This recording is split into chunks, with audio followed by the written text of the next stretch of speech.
KL Prabhakar. నేను progressive biochar సొసైటీలో మెంబర్ని.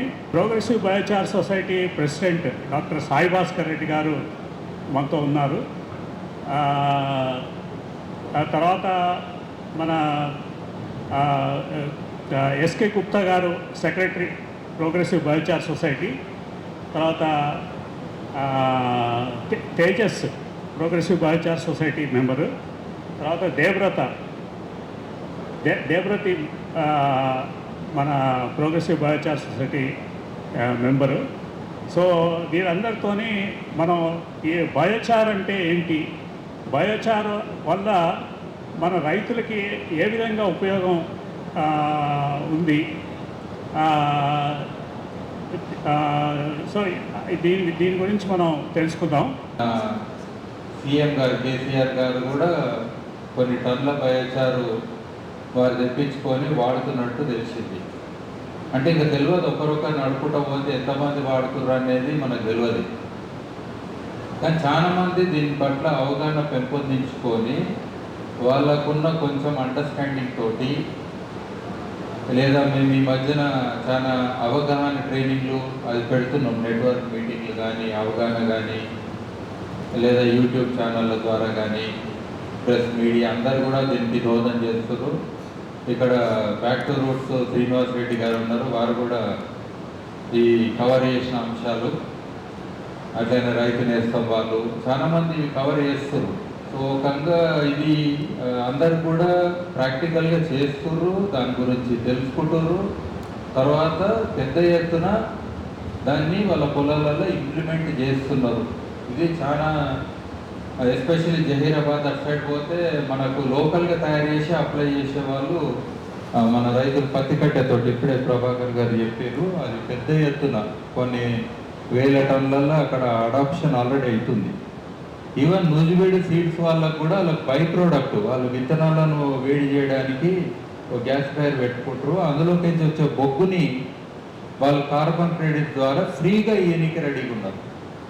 అంటే ఫస్ట్ టైం మనం చూస్తున్నాం మన రాష్ట్రంలో భూమికి మేము బొగ్గు వేస్తామంటే ఫ్రీకి ఇచ్చే వాళ్ళు కూడా ఉన్నారు. అంటే ట్రాన్స్పోర్ట్ మనం పెట్టుకోవాలి, వాళ్ళతో మాట్లాడితే వాళ్ళ దగ్గరికి వెళ్ళి మనం తీసుకెళ్ళాలి. అంటే ఛార్జ్డ్ కాదు, మళ్ళీ మీరు ఎరువులు అవన్నీ కలిపి దాన్ని ఛార్జ్ చేసుకొని వాడుకోవాలి, అది మాత్రం ఉంటుంది. అట్లనే మంచి క్వాలిటీ బయోచార్ ఇక్కడ తేజస్ ఉన్నారు, వారు కూడా ఫెసిలిటేట్ చేస్తారు. 84% ఫిక్స్డ్ కార్బన్ది క్యాష్యూ నట్ షెల్ది వాళ్ళు మొత్తము దక్షిణ భారతంలో చాలా రాష్ట్రాలకు స్ప్రెడ్ చేస్తారు. ప్రభాకర్ గారు అయితే వారు సొంత పొలాలను తయారు చేసుకొని మరీ ప్రాక్టికల్గా చేస్తున్నారు. అట్లనే దేవ్రతి వీరు చాలా యంగ్ ఉన్నారు. అఫ్కోర్స్ గుప్తా గారు, మేము, మా మేతా గారు ఇట్లా ఇంకా ఉన్నాం చాలామంది మెంబర్లము, యాక్టివ్గా ఇందులో నిరంతరంగా ఇన్వాల్వ్ అయి ఉన్నాము. సో ఇది ప్రాక్టికల్గా అందరూ కూడా, నేను అన్నది ఒకటే ఎప్పుడు చెప్పినా కానీ, ఇది మీరు నిజంగా కొంచెమన్నా అప్లికేషన్ చేసినాక మీకు నమ్మకం కలిగితేనే నలుగురికి చెప్పుంది. ఒకవేళ మీకు ఏదైనా నష్టం అయ్యి ఉంటే 20-30 మందికి చెప్పండి, పిలిచి మరి చెప్పండి. ఎందుకనంటే మనం ఇది ఒక సైన్స్ అనే దాని అప్లికేషన్ సైడ్ తీసుకెళ్తే దాని టెక్నాలజీ అంటాం. చాలా మనకు విద్యాలయాలు ఉన్నాయి, అంటే యూనివర్సిటీస్ ఉన్నాయి, రీసెర్చ్ ఇన్స్టిట్యూషన్స్ ఉన్నాయి. హైదరాబాద్ అయితే సెంటర్ అగ్రికల్చర్ దానికి అన్నిటికీ కూడా. ఇది రైతులకు అర్థమయ్యేటట్టు గుర్తుపెట్టుకోండి, అర్థమయ్యేటట్టు ఎన్ని పేపర్లు రాశారని కాదు, కానీ మనం వాళ్ళకు విడమరిచి క్లియర్గా చెప్పగలిగే ఒక భాష కానీ, ఒక పద్ధతి కానీ, ఒక ప్రాక్టికల్స్ కానీ. ఒక అతను మనకు ఇట్లనే, సో ఈ నాలెడ్జ్ అండర్స్టాండింగ్ అనేది ఏదైతే ఉన్నదో అది మనకు ప్రజలకు అందేటట్టు చేయడం అనేది చాలా ముఖ్యమైన విషయం. ఇది దానికి ఇప్పుడున్న ఎడ్యుకేషన్ సిస్టంలో లేదు, చాప్టర్లో లేవు. బయోచార్ అనేది బొగ్గు మీద ఏదన్నా చెప్పిర్రా మీకు చిన్నప్పటి నుంచి కాలేజ్ వరకు ఏదైనా సబ్జెక్ట్లో అంటే జనరల్గా రైల్వే బుక్ల గురించి చెప్పి ఉంటారు, అది వేరే బొగ్గు. అది మొన్నటిదాకా ఇండస్ట్రియల్ రెవల్యూషన్లో ఫుల్ వాడేసినాము, అది వేరే బొగ్గు. అది రాక్షస బొగ్గు అంటాం, రాయి బొగ్గు అంటాము, రకరకాల ఆ బొగ్గు గురించి ఇక్కడ మాట్లాడుతున్నాం, కట్టె బొగ్గు గురించే మాట్లాడుతున్నాం. డైరెక్ట్ మన అట్మాస్ఫియరిక్ కండిషన్ లేదా పైరోసిస్ పద్ధతిలో లేదా పార్షియల్ కంబషన్ పద్ధతిలో మనకు అయ్యిన దాన్ని ఈవెన్ పొయ్యిలకేంచి వచ్చిన బొగ్గు కూడా బంగారమే, గుర్తుపెట్టుకోండి. అదేం వేస్ట్ అని అనుకోకండి. ఎవరు కూడా పొద్దుగాల పొయ్యి మనకు క్లీన్ చేసి ఆ పొయ్యిలో ఉన్న బొగ్గు బూడిద అంతా కూడా పెంట కుప్పలు వేసే అలవాటు ఎప్పటికి ఉండదు మనకి. ఇప్పుడు కూడా ఎవరు వేస్ట్గా దాన్ని చేయరు. సో అట్లా మనకు బొగ్గు అనేది ఉపయోగంలో ట్రెడిషనల్గా మన రైతులు లేదా వాళ్ళు ఉన్న మహిళలు కానీ ఎవరైనా కానీ ఈ ఆలోచన వాళ్ళకు ఉండే. ఎందుకంటే ఇది ఎక్కడ వేస్తామో పెరటి తోటలే దీనికి సాక్ష్యం. మీకు ఎప్పుడైనా రికార్డు గ్రోత్ అంటాం కదా, పెద్ద పెద్ద వ్యవసాయ భూములలో ఏం రికార్డులు అయినాయో కానీ పెరటి తోటలలో మాత్రం అరే చెట్టుకు చూసిర్రా ఎట్లా కాసిన విరుగ కాసింది విరుగ పూసింది అంటాం కదా, పెద్ద పెద్ద కాయలైనాయి. ఎందుకంటే ట్రెడిషనల్గా పెరటి తోటలు ఏమవుతుందంటే ఓ 3 రాళ్ళ పొయ్యో ఏదో ఉంటుంది, ఇంత నీళ్లు కాసుకూరు అక్కడ ఉన్న బొగ్గు బూడిద అంతా కూడా చెట్లకు పోతున్నది. తెలుసో తెలియక అక్కడ ఏమవుతుందంటే అన్ని రకాల యొక్క కాంపోజిషన్ ఏదైతే ఉంటుందో అది తయారయ్యి మనకు రికార్డులు అనేది అక్కడ అవుతుంది. సో అందుకనే మనకు అక్కడ డైరెక్ట్ కనబడుతున్నది ఏది ఒక సైన్స్ అనేది. సో ఇప్పుడు మనకు మరి దీన్ని ఇంకా మేము వ్యాప్తి చెందాలి, చాలా మందికి తెలవాలని అంటే అటు గవర్నమెంట్ పరంగా కూడా కొన్ని పాలసీస్ కంపల్సరీ రావాల్సిన ఆవశ్యకత ఉన్నది. రెండోది ఏంటంటే ఇప్పుడు ప్రతి బయోమాస్ అంటే ప్రతి కట్టె పుల్ల కానీ గడ్డి కానీ అన్నిటిది కూడా విలువలు చాలా పెరిగిపోతున్నది. మీరు ప్రతి టన్ను ఇప్పుడు చూడండి, ఎందుకంటే అటు briquetting industry, pelleting industry, biogas, ethanol ప్లాంట్లు ఇట్లా చూసుకుంటూ వద్దు. ఈవెన్ కట్టెలు, ఈవెన్ పేపర్ మిల్స్, ప్లైవుడ్లు ఇట్లా ఎవరిని అడిగినా కానీ ఏనో దగ్గర డిమాండ్ అనేది పెరుగుకుంటూనే పోతున్నది. ఆ పెరిగినందుకు ఏమైంది, ఒక టన్నుకు కూడా ఇవాళ మనకు యూక్లిప్టస్ కూడా 8 రూపాయలకు పైచిలకు అటు ఇటు ఉన్నది ఏది కిలో. అంటే ఈ రేట్లు ఎంత ఫాస్ట్గా పెరుగుతున్నాయని అంటే కొన్ని రోజులైనాక రైతులు ఒక పెద్ద కన్ఫ్యూజన్లు ఉంటారేమో, మేము పంట పండించి ఆహార భద్రత దోహదం చేయాలన్నా లేకపోతే అదే భూములల్లో ఈ బయోమాస్ అంటే ఏ చెట్లు పెట్టినా సరే దాన్ని మేము వేరే వాళ్ళకి ఇస్తే కూడా అంతకంటే ఎక్కువ పైసలు వస్తున్నాయి కదా. అంటే ఎనర్జీ సెక్యూరిటీ ఇది రిన్యూవబుల్ ఎనర్జీ కింద వస్తుంది. గవర్నమెంట్ కూడా చాలా సీరియస్గా ఆలోచన చేస్తుంది. ఎందుకంటే పెట్రోల్ ఖతమైపోతుంది కాబట్టి, బొగ్గు కూడా ఖతమైపోతుంది. మరి మనము ఎనర్జీ అంటే 2 రకాల ఎనర్జీ, కడుపులో వేసుకున్న ఎనర్జీ దాని క్యాలరీస్ అంటాం, కాలబెట్టిన ఎనర్జీ. అది శక్తి ఇది శక్తి, 2 శక్తులు కావాలి మన నడవనికే. మనిషి తినకుండా 2 రోజులు ఉపవాసం ఉంటాడేమో కానీ మీ ఫోను 1 గంట సేపు డెడ్ అయితే మీకు బాధ అవుతుంది. ఎవరు ఫోన్ చేస్తుర్రో దానికి మాత్రం ఎనర్జీ ఇవ్వాలనుకుంటారు. అంటే అంత తప్పన ఉంది మనకు ఎనర్జీ విషయంలో. సో ఇలాంటి పరిస్థితుల్లో అటు గవర్నమెంట్ పాలసీస్ కూడా బయోమాస్ పాలసీస్ ఎంత క్లిష్టంగా తయారవుతున్నాయంటే ఫ్యూచర్లో నేను చూసిన మొన్ననే ఒక ఆయన విశాఖపట్నంలో ఒక ప్లాంట్ పెట్టుకుండు బయోచార్ది పాపం. అరే పెట్టుకున్న 2-3 నెలలకే సార్ ఎవరికన్నా ఎప్పుడు నేను ఇచ్చేస్తా సార్ అంటాడు. కొబ్బరి చిప్పలు 25 రూపాయల కిలో అయినాయి. కొబ్బరి చిప్పలు మీరు గుడికాడ కొబ్బరికాయలు కొడతారు కదా, లోపల కొబ్బరి వదిలేసేయండి. ఆ కొబ్బరి చిప్పలకు కూడా ఎక్కువ విలువ ఉంది. యాక్టివేటెడ్ కార్బన్ అంటారు దాన్ని. మీకు అన్ని ఫిల్టర్లలో అదే వాడతారు. ఇవాళ రేపు 25 రూపాయల కిలో అంటే ఆయన ఎంత 120-150 రూపాయల కిలో అమ్ముకోవాలి బొగ్గు. ఎందుకనంటే 100 రూపాయలకు ఆయన 4 కిలోలు తెస్తే బయోచార్ అండ్ లిగ్నైట్ గురించి కూడా మీరు కంబైన్డ్గా మాట్లాడుతున్నారు. సుబ్రహ్మణ్యం రాజు గారు వారి వేదిక మీద రావాల్సిందే విజ్ఞప్తి. రాజు గారు కూడా వచ్చారు. సో జనరల్గా బయోచార్ విషయంలో మనకు వివిధ దాని యొక్క బయోమాసు మనకు బొగ్గు అయ్యే రూపాలలో మామూలుగా అయితే ఏ బొగ్గు అయినా కానీ మామూలుగా మనకు ఈవెన్ మనం పైరాలసిస్ చేసే పద్ధతిలో కూడా ఒకటేమో టారిఫైడ్ అంటాం. టారిఫైడ్ అంటే మామూలుగా కాల్చినప్పుడు అది నల్లగా కాదు కానీ ఒక టెంపర్, మీరు రొట్టెని బాగా కాలుస్తే గట్టిగా అవుతుంది కదా కడకు, ఆ టైపు కాలవడంది టారిఫికేషన్ అనుకోండి. ఇది మామూలు పద్ధతులు. ఇంకోటి లిగ్నైట్, ఇవన్నీ నేచురల్ జియాలజికల్ పద్ధతులు. రాజుగారు వాటి గురించి మాట్లాడతారు, వాటి విలువలు, వాటిని ఎట్లా మనకు హ్యూమిక్ యాసిడ్కి కానీ ఇతరతర రైతులకు ఎట్లా లాభం అనేది. ఆ కోల్ అనేది వేరే కానీ లిగ్నైట్కి వేరే విలువలు ఉన్నాయి. ఒక్కోసారి కాంబినేషన్లో మనకు కూడా ఈవెన్ ఇది అల్కలైన్ కాబట్టి బయోచార్ అనేది మరి హ్యూమిక్ యాసిడ్ని దీన్ని ఇంటిగ్రేట్ చేస్తే దాని ఒక pH కొంచెం తగ్గించి మనం ఎట్లా వాడవచ్చు అనే అంశాలు కొన్ని మనం కలిపి చేసుకోవచ్చు. ఇంకోటి ఈ బొగ్గు గురించి ఎప్పుడు నేను చెప్పినా కానీ ఇది కొత్త శాస్త్రము, కొత్త ఇది కాదు. మీరు ఏ పద్ధతులు అయితే అవలంబిస్తున్నారో వాటికి అన్నిటి కూడా ఇది ఇంటిగ్రేట్ అవుతుంది. ఎక్కడ కూడా ఇది విరుద్ధం కాదు. ఇప్పుడు నేచురల్ ఫార్మింగ్ అని ఉంది, ఆర్గానిక్ ఫార్మింగ్ అని ఉంది. అందులో చేసే వివిధ మీరు ఇప్పుడు బయో ఫర్టిలైజర్స్ ఇవన్నీ చూస్తే పెద్ద ఈ టెక్నాలజీ అంటే ఎన్నో రకాలు, వేల రకాలు తయారవుతున్నాయి. సో అవన్నిటికి కూడా ఇది సపోర్ట్ చేస్తుంది, గుర్తుపెట్టుకోండి. ఎందుకనంటే బొగ్గుకి గుణాలు ఉన్నాయి కదా, మనకు అన్నిటిని పట్టుకొని మళ్ళీ ఇచ్చే గుణం ఇది. దీనికి ఉన్న గుణాలను నిజంగా మనం అవలంబిస్తే మనం నిజంగా మనుషులు అవుతాం అనేది నేను రెగ్యులర్గా చెప్తుంటాయి, ఎవరికి చెప్పిన రైతులకు కానీ ఎవరికి చెప్పినా కానీ. ఎందుకంటే చెడుని దానిలో కూడా నిక్షిప్తం ఉంచుకుంటుంది. మనం పెస్టిసైడ్ ఇవన్నీ అప్లై చేస్తాము, లేదా కాంప్లెక్స్ కెమికల్స్ వేస్తాము మనము ఫర్టిలైజర్స్లలో. సో ఇవన్నిటిని కూడా పట్టుకోవడము, ప్లస్ అక్కడ వచ్చే ఎమిషన్స్, మీథేన్ లాంటి ఎమిషన్స్, వ్యవసాయంలో కూడా గ్రీన్ హౌస్ గ్యాస్ ఎమిషన్స్ చాలా వస్తాయి, వాటిని పట్టుకోవడము, న్యూట్రియంట్స్ని పట్టుకోవడము. అట్లనే గాలి కూడా ఉండాలి, గుర్తుపెట్టుకోండి. సాయిల్ ఈజ్ ఏరోబిక్, ఇది రాసి పెట్టుకోండి పెద్ద పెద్ద అక్షరాలలో. చాలా మంది అనరోబిక్ పద్ధతిలో చాలా చేస్తారు, డైరెక్ట్ మట్టిలో వేస్తారు, కానీ ఫైనల్గా సాయిల్ ఈజ్ ఏరోబిక్ అనేది గుర్తుపెట్టుకోవాల్సిన అంశము.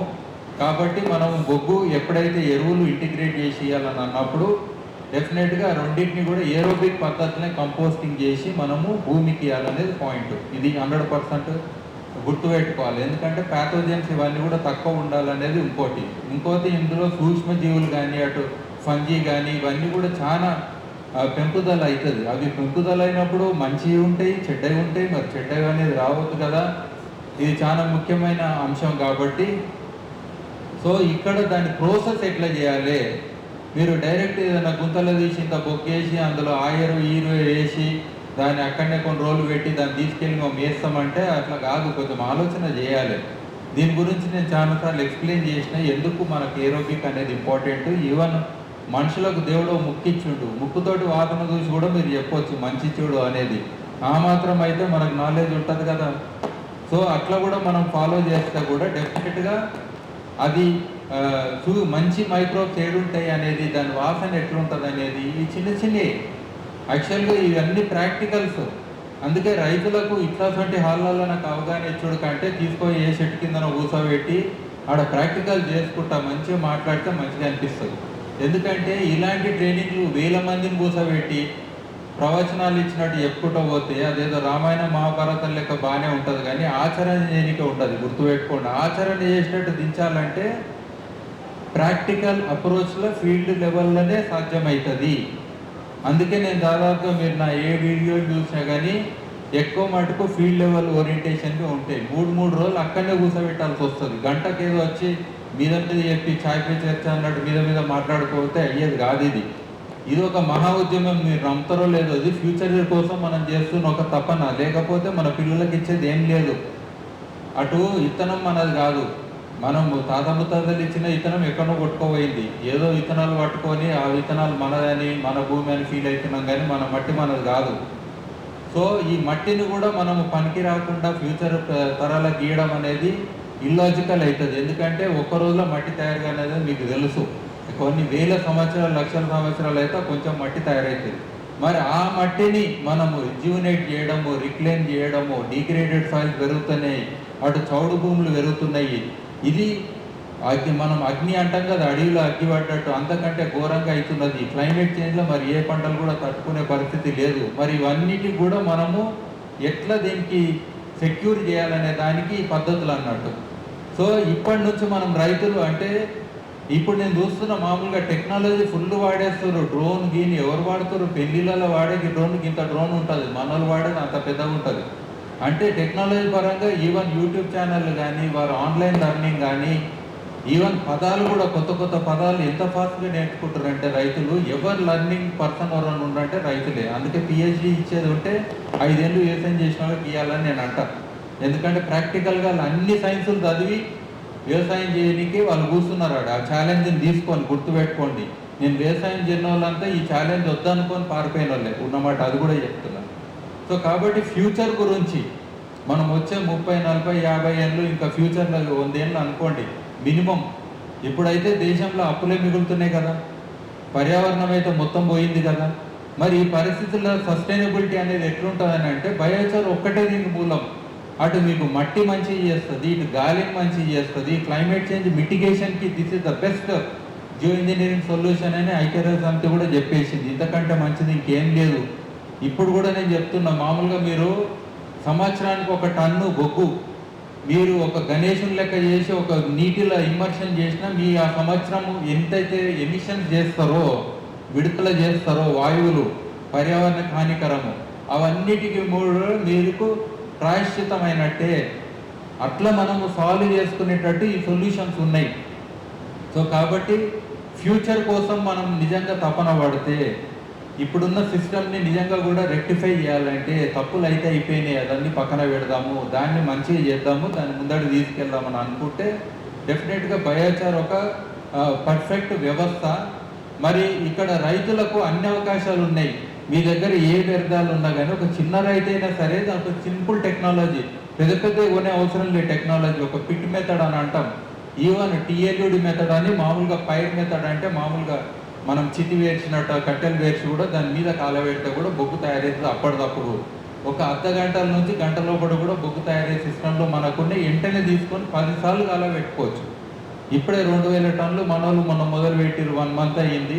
అదే అర్ధగంట గంట అంటున్నారు కదా, అర్ధగంట గంట టెంపరేచర్ షూటప్ అయితేనే కానీ గంటలో బొగ్గు తయారవుతుంది. నేను చెప్తాను. నేను ఇదంతా కూడా చెప్పనీకే ఉట్టే గాలిల మాటలు చెప్తలేను. దానికి ఒక మిషన్ ఉంటుంది మనకు, కే టైప్ థర్మామీటర్ అని ఉంటుంది. 1100 డిగ్రీల వరకు మొన్న కూడా వాసన వాళ్ళకి ట్రైనింగ్ ఇచ్చినట్టు కొనిపించి మరి మంటలో చూపెట్టాను నేను. 550 డిగ్రీస్ టెంపరేచర్ అనేది మనకు ఒక పొయ్యిలో 750. నేను పొయ్యిల మీద కూడా పనిచేసిన, 50 రకాల పొయ్యిలు డిజైన్ చేసినోని, అవన్నిట్లో కూడా మెజర్ చేసినోని. అందుకే పొక్కించి వచ్చిన బొగ్గు బంగారం అని ముందే చెప్పిన మాట. ఎందుకంటే మామూలుగా కూడా బొగ్గు అమ్మేటోళ్ళు చాలామంది 450 కాడనే ఆపి మనకు అది బయోచారాన్ని ఇచ్చేటోళ్ళు కూడా ఉన్నారు. అట్లా కాదు, మామూలుగా మీరు బయట కాలబెట్టినప్పుడు 450 డిగ్రీల నుంచి 750 డిగ్రీల వరకు టెంపరేచర్ రేంజ్ అనేది ఉంటుంది. ఆ రేంజ్లో మీకు 100% ఒక 550 డిగ్రీస్ 600 డిగ్రీస్ వరకు యావరేజ్ అని అనుకుంటే మీకైనా బొగ్గు ఆ బయోచార్ అనేది హయ్యెస్ట్ క్వాలిటీ అని అంటారు. ఏది మట్టి లేయడానికి ఆ క్వాలిటీ బొగ్గు మీకు లభ్యత అవుతుంది. అందుకని అంత సింపుల్గా చెప్తున్నా. అట్లనే మీరు టెక్నాలజీ వాడితే కూడా మళ్ళీ గుర్తుపెట్టుకోండి, మళ్ళీ స్టీల్ది వాడాలన్నా మైల్డ్ స్టీల్ వాడాలన్నా ఇవన్నీ ఉంటాయి, పెద్ద లొల్లి ఉంటుంది. మామూలు ఇనుపరేకు బీరువాలకు వాడే రేట్లో కూడా బొగ్గు చేయవచ్చు. సో ఒక బీరువాకున్న స్టీల్ కూడా వాడేది అనుకోండి, అక్కడ టెంపరేచర్ ఎక్కువ దాన్ని రిటైన్ చేసుకోదు పైరాలసిస్ టెక్నాలజీస్లో. సో కాబట్టి అక్కడ ఏమైతే మామూలుగా 450 డిగ్రీస్ వరకే చేస్తుంటారు చాలా రిటార్ట్లల్లో. అది మనకు చార్కోల్లాగా అమ్మడం అవుతుంది. అందులో మీకు వాలటైల్స్ ఉంటాయి, తర్వాత రకరకాలు ఉంటాయి. అది బొగ్గులాగా చార్కోల్ అనే బిజినెస్ ఇప్పుడు ఇలా పుట్టిందేం కాదు. తాతలు ముత్తాతలు చేస్తున్నారు. బొగ్గు తయారు చేసే వాళ్ళు ట్రెడిషనల్ ఆర్టిజన్స్ ఉంటారు, అర్త్ మౌంట్ కిల్స్ అని పెట్టుకుంటారు, అవన్నిట్లో కూడా చేస్తారు. అది బరువు కూడా ఎక్కువ ఉంటుంది ఆ బొగ్గు. సో ఆ బొగ్గుని మనం రెగ్యులర్గా వాడుతూనే ఉంటాం. సో ఆ బొగ్గు అనేది దాని వాల్యూ దానికి ఉన్నది.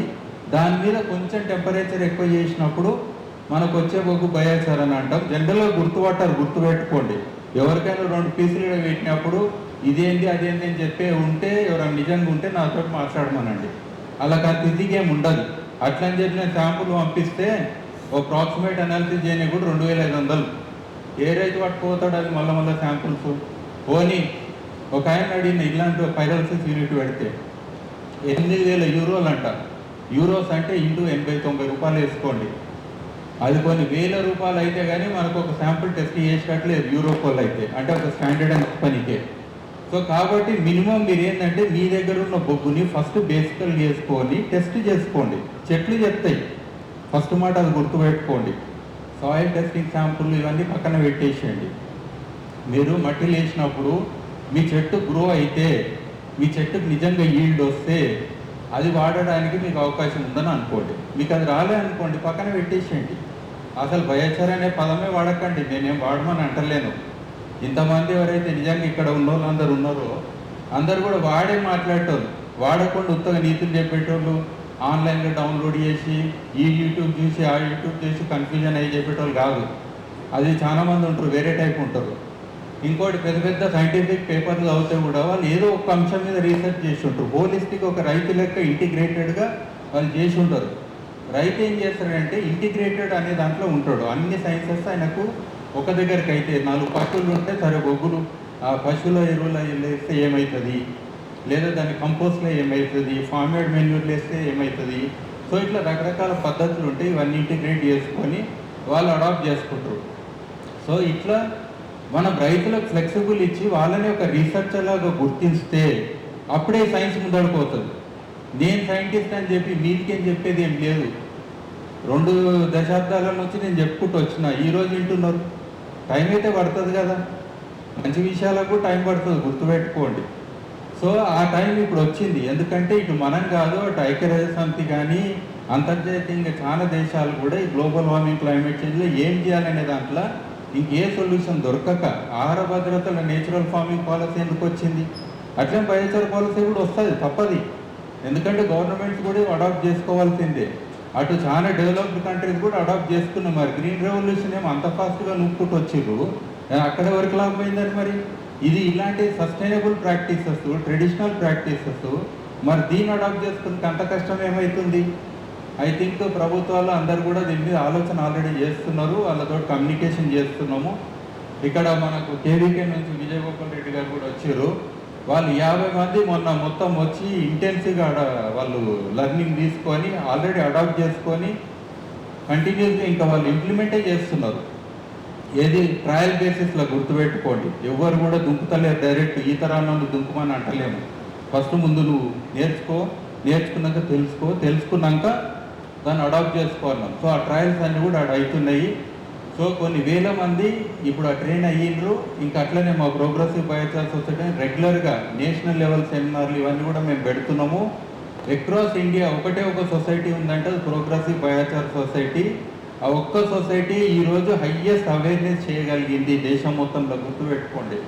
వేరే రాష్ట్రాలలో ఇలాంటివి ఉన్నాయంటే ట్రై చేస్తారు కానీ ఎందుకు వస్తారు, ఇంకా ఫామ్ అయితే లేరు. దగ్గరికి అయ్యి మరి ఆ టైం ఇచ్చి వాళ్ళు అది అట్లా వర్క్ చేయాలనుకోవడం అనేది అయితే లేదు. లక్కలీ మనకి ఇక్కడ హైదరాబాద్ నుంచి అయింది కాబట్టి డెఫినెట్గా ఇటు 2 రాష్ట్రాలలో కూడా, తెలుగు రాష్ట్రాల్లో ఇద్దరు, మరి అట్లనే కర్ణాటక, మహారాష్ట్ర వీళ్ళందరూ కూడా చుట్టుముట్టున్న కూడా బెనిఫిట్ అవుతున్నది. సో మీరందరూ కూడా దీని గురించి ఇంకా అవగాహన తెలుసుకొని మీరు కూడా కొంచెం మన ఇంట్లో ఉన్న తొట్టిలైనా సరే మీరు పెట్టుకొని ఆ ఎక్స్పెరిమెంట్ చేసుకొని నలుగురికి చెప్తారని ఆశిస్తున్నాము. Thank you very much. ఇప్పుడు బయోచార్ గురించి మీరు వివరంగా తెలుసుకున్నారు. ఏంటంటే రైతులు ఏ విధంగా మన ఖర్చును తగ్గించుకోవాలి. ఎందుకంటే ఇవాళ రేపు మీరు ఎక్కువ పెస్టిసైడ్స్, ఫెర్టిలైజర్స్ ఇవన్నీ వాడుతున్నారు. అయితే ఈ బయోచార్ అనే పద్ధతి ద్వారా మీరు మీ ఖర్చుని చాలా తగ్గించుకోవచ్చు.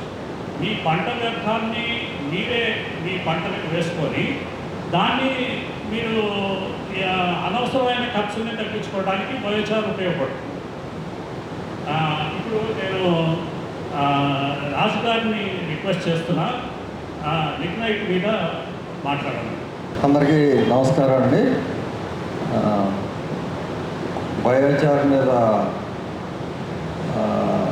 చాలా ఎక్కువగా మా మిత్రులు క్యాంపెయిన్ చేస్తారు. గతంలో మీ ఇద్దరం కూడా కలిసి ఆయన బయోచార్ మీద, నేను లిగ్నైట్ మీద డిస్కస్ చేసుకుంటూనే ఉన్నాం. ఇంకా ఫ్యూచర్లో కూడా పాజిటివ్ వేలని ఇద్దరం డిస్కస్ చేసుకుంటూనే ఉంటాం. ఇది మా ఇద్దరికి ఎప్పటికీ తెగదు. అయితే సార్ బయోచార్ గురించి చెప్పారు. బయోచార్కి లిగ్నైట్కి కంపారిజన్ వచ్చినప్పుడు నా వెర్షన్ నేను చెప్తాను, తర్వాత మళ్ళీ ఆయన ఇంటరాక్ట్ అయితే చాలా సంతోషం.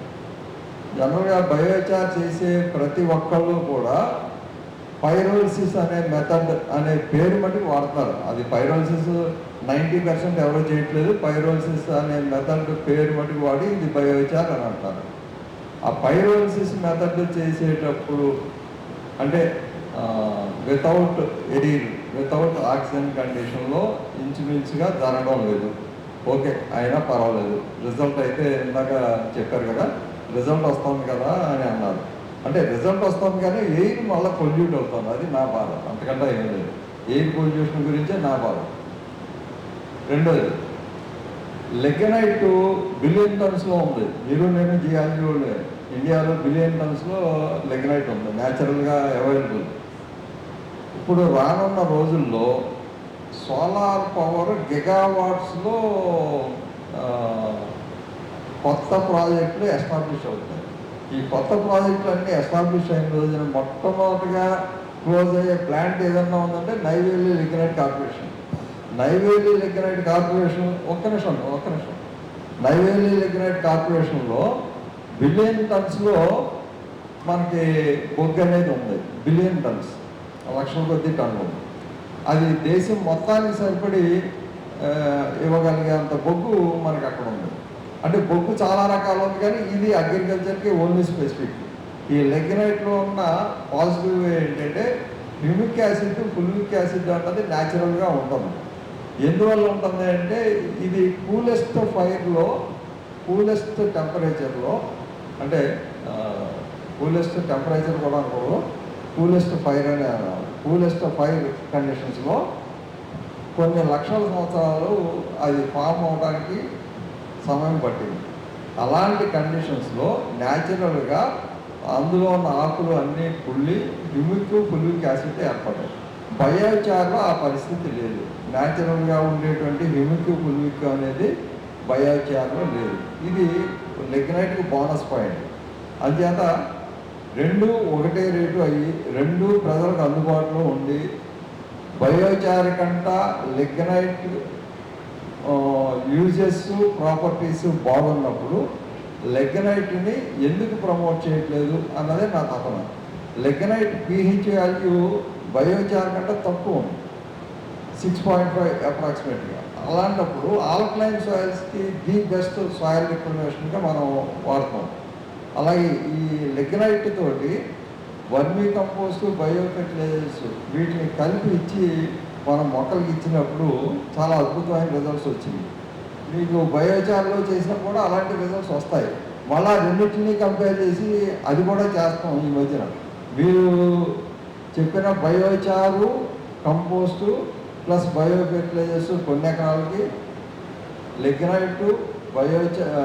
లిగ్నైట్, కంపోస్టు, వర్మీ కంపోస్ట్ వీటితో కూడా సైడ్ బై సైడ్ చేస్తున్నాం. రిజల్ట్స్ ఎంతో కొంత కొద్దిగా లిగ్నైట్ ఫేవరబుల్గా ఉన్నాయి. మీరు కూడా చూడండి, ప్రజలకి ఏది అందుబాటులో ఉంటే అది ఆ టెక్నాలజీని మనం అందిద్దాం.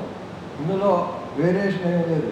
అల్టిమేట్గా ఎన్విరాన్మెంటల్గా ఫ్రెండ్లీగా ఉండాలి, అగ్రికల్చరిస్ట్ అందరికీ, ఫార్మర్స్కి అందరికీ అందుబాటులో ఉండాలి. ఇదే నా కోరిక. Thank you. ఇప్పుడు శ్రీ విజయ్ గోపాల్ రెడ్డి గారు మాట్లాడతారు.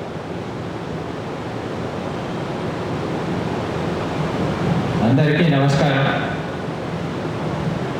మనం ఇద్దరు సాయి భాస్కర్ రెడ్డి గారు, సుబ్రహ్మణ్యం రాజు గారు ఇద్దరు చెప్పిన మాటలన్నీ విన్నాము. మనకు రైతులకు ముఖ్యంగా ఇవాళ కావాల్సింది మన భూమిని కాపాడుకోవడం, భూసార పరిరక్షణ. ఎందుకంటే చాలామంది సైంటిస్టులు అందరూ ఇవాళ చెప్పేది ఏమంటే, మనకు స్వాతంత్రం వచ్చిన టైంలో మన భూమిలో ఆర్గానిక్ కార్బన్ అనేది అదొక important element. Soil organic carbon SOC అంటారు. అది దాదాపుగా 2.5-2.7 దాకా ఉండేది యావరేజ్ త్రూఅవుట్ ఇండియా. అది ఇప్పుడు దిగజారిపోయి 0.3-0.4 లెవెల్కి వచ్చింది. ఇంకొక 0.1-0.15 తగ్గిపోతే మన భూములు వ్యవసాయ యోగ్యం కాదు. ఆల్రెడీ ఇది పంజాబ్లో మొదలైపోయింది. కొన్ని గ్రామాలే అమ్మకానికి ఉన్నాయి, వేరే ఇండస్ట్రీస్ పెట్టుకోవడానికి, ఇతర ఉపయోగాలకు. వ్యవసాయ యోగ్యం కాదు. ఇది ఎందుకు అవుతున్నది? ఇది మనం ముఖ్యంగా రైతులను, ప్రభుత్వాలు అందరూ కూడా ఆల్రెడీ మొదలుపెట్టారు కనుక.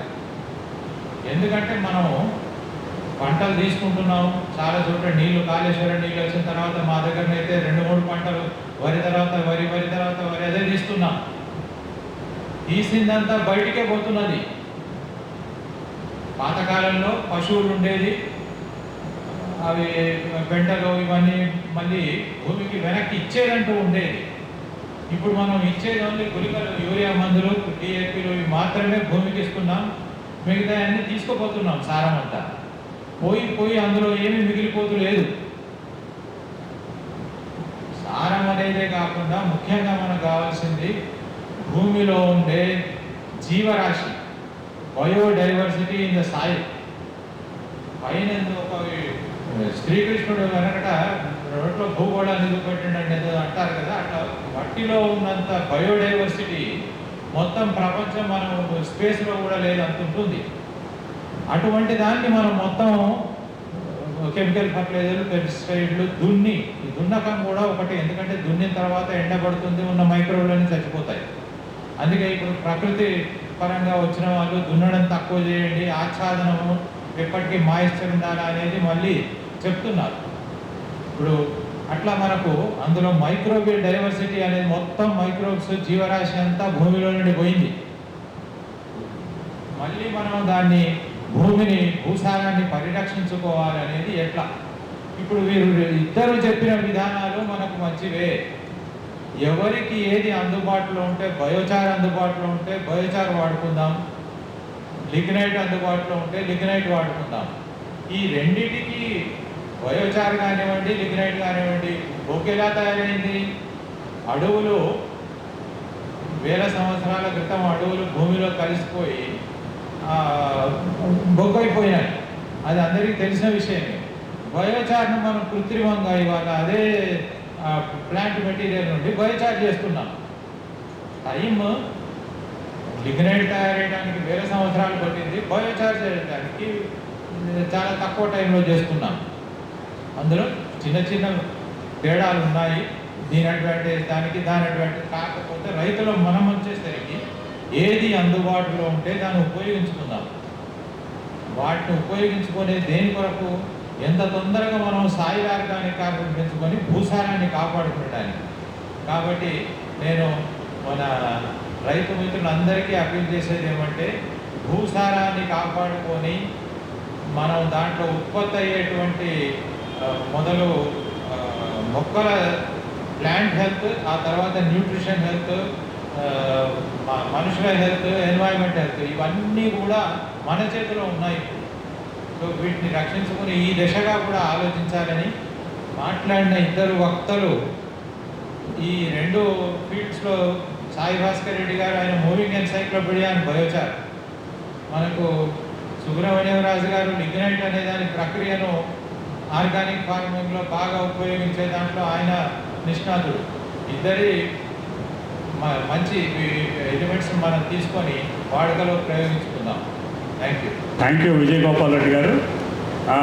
ఇప్పుడు మన progressive biochar society secretary Shri S K Gupta గారు మాట్లాడతారు. Good evening, sir. My name is S.K. Gupta, I'm Secretary of Progressive Biochar Society. We are working for the last 1 year in the field of biochar, and biochar is the only source for mitigation of our climate control. There is no other source for mitigation, and also for alternative, it is also used for the agriculture and other uses. Thank you very much. ఇప్పుడు శ్రీ తేజస్ వారు పెనుగొండ అనంతపురం జిల్లాలో biochar produce చేస్తున్నారు. తర్వాత వారి అనుభవాలు మనతో share చేయాల్సిందిగా కోరుకుంటున్నాను. Thank you sir. హలో అండి, అందరికీ నమస్కారం. నా పేరు తేజస్. నేను యాక్చువల్గా ఒక ఇంజనీర్ని, కానీ ఒక 7 సంవత్సరాల ముందు వచ్చేసి వ్యవసాయం నేర్చుకోవడానికి మొదలుపెట్టాను. ఒక 3-3.5 సంవత్సరాల నుంచి బయోచార్ అనే పదం విని దాని గురించి నేర్చుకొని ప్రతిరోజు నేర్చుకుంటూనే ఉన్నాను. మట్టి అంటే ఏమి అని చూస్తే, నేను ఒక ఇంజనీర్ లాగా చెప్పాలి అంటే, మట్టిలో హార్డ్వేర్, సాఫ్ట్వేర్, యూజర్స్ 3 ఉన్నాయి. హార్డ్వేర్ వచ్చేసి ఇసుక, రాయి, క్లే, శాండ్, లోమ్ ఇదంతా అంటాం కదా, అది hardware part of the soil.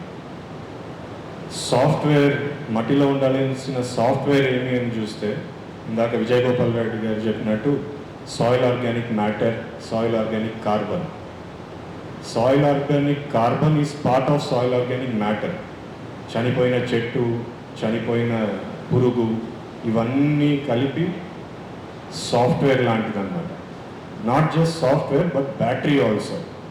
ఎందుకంటే మన ఫోన్ బ్యాటరీ ఉన్నంతసేపు పనిచేస్తుంది, అలాగే ఈ బయోమాస్ ఉన్నంతసేపే నిజంగా హార్డ్వేర్ యాక్టివ్గా ఉంటుంది.